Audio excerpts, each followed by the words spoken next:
Mhlambe yikho umuntu anamabhadi kanje uchitha ingane yami, mhlambe waze lapho uthe yokuqala yokugcina. Amabhadi onke nawo. Ngimnikile, but mina bengingacabanga ukuthi egcineni nami lento leyo ngidla kanje because so wenza kanje nomngani wami.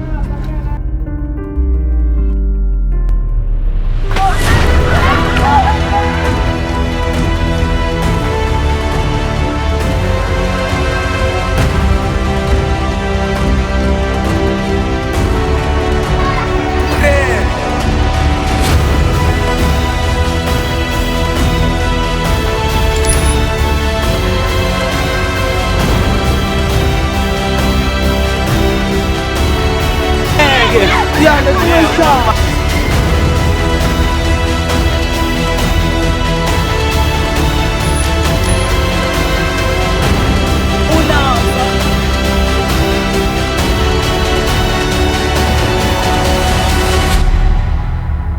Ngeke izinto zisafana njengasekuqaleni.